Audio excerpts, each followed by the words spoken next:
समाधि स्थल किसका बनना चाहिए, इस पर गंभीर चर्चा जरूरी है।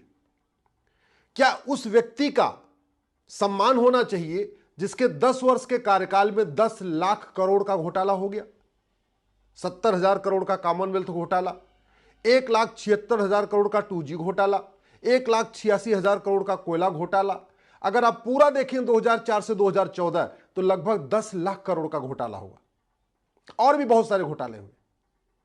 क्या उस व्यक्ति का सम्मान होना चाहिए और उसका समाधि स्थल बनना चाहिए सरकारी पैसे से, जनता के पैसे से, जिसने संविधान की धज्जियां उड़ाते हुए 2004 में सत्ता मिलते ही, शपथ लेते ही एक नेशनल माइनॉरिटी एजुकेशन एक्ट बनाया और भारत में समुदाय विशेष को फायदा देने के लिए जो स्कूल थे, कॉलेज थे, engineering college, medical college, law college, उनको माइनॉरिटी स्टेटस देना शुरू कर दिया बिना माइनॉरिटी को डिफाइन किए हुए। कौन होगा माइनॉरिटी, 1% वाला, 0.5% वाला, वो डिफाइन नहीं किया। न भारत के संविधान में माइनॉरिटी डिफाइन है, न 2004 में कानून बनाते समय माइनॉरिटी को डिफाइन किया गया। इसके बावजूद सारी यूनिवर्सिटीज को, कॉलेजेस को, engineering college, medical college, law college को माइनॉरिटी का स्टेटस देना शुरू कर दिया। क्या उस व्यक्ति को सम्मान मिलना चाहिए जिसने पहली बार एक समुदाय विशेष को फायदा पहुंचाने के लिए भारत में माइनॉरिटी अफेयर मिनिस्ट्री की शुरुआत किया? पहली बार भारत में माइनॉरिटी अफेयर मिनिस्ट्री 2006 में बनी है। उसके पहले तक केवल सोशल जस्टिस मिनिस्ट्री हुआ करती थी, जिसको कहते थे सामाजिक न्याय मंत्रालय। सभी गरीबों का कल्याण उसी के जरिए होता था। लेकिन 2006 में पहली बार के रहमान खान साहब को अल्पसंख्यक कल्याण मंत्री बनाया गया और अल्पसंख्यक कौन होगा किसी को नहीं पता, और यह काम किया गया था केवल तुष्टीकरण करने के लिए। क्या वो व्यक्ति सम्मान का अधिकारी है जिसने कहा था कि भारत के संसाधनों पे पहला हक एक समुदाय विशेष का है? क्या वो व्यक्ति सम्मान का अधिकारी है जिसने 2010 में विदेशी फंडिंग कराने के लिए एफसीआरए कानून बनाया? ये जो एफसीआरए कानून 2010 में बनाया गया था, केवल और केवल भारत विरोधी माओवादियों, नक्सलियों, जिहादियों, मिशनरियों, चरमपंथियों, अलगाववादियों, कट्टरपंथियों को फंडिंग कराने के लिए बनाया गया था 2010 में। और उसके बाद यहां एनजीओ की पूरी एकदम भरमार हो गई। हालांकि वर्तमान सरकार ने करीब 5 लाख एनजीओ का लाइसेंस रद्द किया, लेकिन फंडिंग अभी भी चल रही है। तो उस व्यक्ति को सम्मान मिलना चाहिए जिसने भारत को बर्बाद करने के लिए विदेशी फंडिंग का रास्ता खोला था। क्या उस व्यक्ति को सम्मान मिलना चाहिए जिसने 2012 में राइट टू एजुकेशन एक्ट को बदल के मदरसों को इस राइट टू एजुकेशन एक्ट के दायरे से बाहर निकाल दिया? जब राइट टू एजुकेशन एक्ट बना था तो मदरसे भी राइट टू एजुकेशन के दायरे में थे। 2012 में इस कानून में संशोधन किया गया, मदरसों को राइट टू एजुकेशन के दायरे से बाहर निकाला गया। नतीजा यह है, मदरसे में कौन पढ़ा रहा है, मदरसे में क्या पढ़ाया जा रहा है, मदरसे में कौन पढ़ रहा है, मदरसे में कौन सी किताब चल रही है, मदरसे की कहां से फंडिंग आ रही है, यह सरकारी अधिकारी जाके ऑडिट नहीं कर सकते। और किसके कहने पर किया गया था? जमीयत उलमा हिंद और पर्सनल लॉ बोर्ड के प्रधानमंत्री कौन? मनमोहन सिंह जी। क्या उनका सम्मान होना चाहिए? बिल्कुल संविधान विरोधी कानून। क्या उस व्यक्ति का सम्मान होना चाहिए जिसने 2013 में जाते जाते वक्फ एक्ट को बदला और बदल के इसमें इतनी पावर दे दिया कि वक्फ बोर्ड जहां चाहे हाथ रख दे वो जमीन वक्फ की? लैंड जिहाद करने के लिए इससे बड़ा घटिया कोई कानून ही नहीं है। और 2013 में मनमोहन सिंह जी के द्वारा किए गए इस अमेंडमेंट के कारण ही वक्फ बोर्ड 1,500 साल पुराने गांव पे कब्जा करना शुरू कर देता है। 1,500 साल पुराने मंदिरों को कहता है ये भी वक्फ प्रॉपर्टी है। नदियों के किनारे, झील के किनारे, समुद्र के किनारे, हाईवे के किनारे, सबको वक्फ प्रॉपर्टी डिक्लेयर कर देता है। इस समय पूरे देश में जो पूरी तरीके से लैंड जिहाद चला है उसका बड़ा कारण है 1995 में जो नरसिम्हा राव साहब ने अमेंडमेंट किया। उसके बाद सबसे बड़ा जो तेजी के साथ लैंड जिहाद शुरू हुआ 2013 में, जब नरसिम्हा राव, ये मनमोहन सिंह जी ने इस कानून में बदलाव किया था। क्या उस व्यक्ति को सम्मान मिलना चाहिए जिसने 2013 में दिल्ली की प्राइम करोड़ों की लैंड को वक्फ प्रॉपर्टी को दे दिया, वक्फ बोर्ड को दे दिया? क्या उस व्यक्ति को सम्मान मिलना चाहिए जिसने यासीन मलिक का स्वागत किया, कश्मीर के अलगाववादियों का स्वागत किया, कभी इस बात की चिंता नहीं किया कि 1990 में जिन लोगों का नरसंहार हुआ उनको न्याय कब मिलेगा, उसकी चिंता नहीं किया, यासीन मलिक से हाथ मिलाते रहे?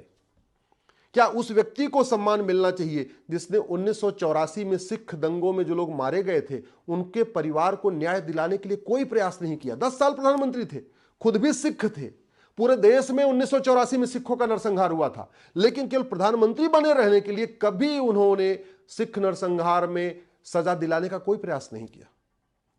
कभी भी मनमोहन सिंह जी ने 10 साल के प्रधानमंत्री रहते हुए धर्मांतरण रोकने के लिए कोई प्रयास नहीं किया। उल्टा उनके द्वारा जो ऐसी योजनाएं थी जिससे धर्मांतरण बढ़ रहा था, स्वाभाविक सी बात है, ये जो अल्पसंख्यक मंत्रालय बनाया गया इसका मूल उद्देश्य ही था धर्मांतरण को प्रमोट करना।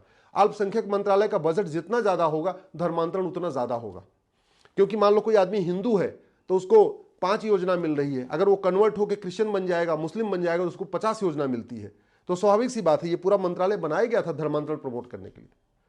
क्या मनमोहन सिंह जी ने कभी भी जिहाद मजहबी उन्माद रोकने के लिए कोई प्रयास किया? क्या मनमोहन सिंह जी ने कभी जातिवाद, भाषावाद, क्षेत्रवाद रोकने का कभी प्रयास किया? क्या मनमोहन सिंह जी ने कभी प्रधानमंत्री रहते हुए भारत में सनातन को मजबूत करने का कोई प्रयास किया? घुसपैठ धर्मांतरण को रोकने का कोई प्रयास किया? भ्रष्टाचार रोकने का कोई प्रयास किया? क्या प्रधानमंत्री रहते हुए मनमोहन सिंह जी ने देश की एकता अखंडता मजबूत करने के लिए कोई प्रयास किया? जानते हैं भारत का सबसे खतरनाक कानून जो बना नहीं बच गया वो था कम्युनल वायलेंस बिल, और उस बिल को ड्राफ्ट किसके कार्यकाल में ड्राफ्ट हुआ था? मनमोहन सिंह जी के। लेकिन चूंकि सोनिया जी उस बिल को ड्राफ्ट करवा रही थी, सत्ता में रहना जरूरी था, प्रधानमंत्री पद पे बने रहना जरूरी था, इसलिए मनमोहन सिंह ने कभी उसका विरोध नहीं किया। हाँ, उल्टा भारत के संसाधनों पर पहला हक, चाहे वो मुंबई दंगा हुआ हो, मुंबई में कसाब आता है, या और भी ऐसी घटनाएं हैं, कभी आपने मनमोहन सिंह जी ने तुष्टीकरण के खिलाफ कुछ बोला? भारत में मजहब के आधार पर नियम चल रहे हैं, मजहब के आधार पर बोर्ड चल रहे हैं, मजहब के आधार पर ट्रिब्यूनल चल रहे हैं, मजहब के आधार पर योजनाएं, इनको किसने प्रमोट किया? कभी आपने सोचा? और अब उन मनमोहन सिंह जी की समाधि स्थल सरकारी पैसे से, सरकारी स्थान पे, पब्लिक लैंड पे, पब्लिक मनी से बनाने की बात हो रही। कांग्रेस के नेताओं को शर्म भी नहीं आती है क्या?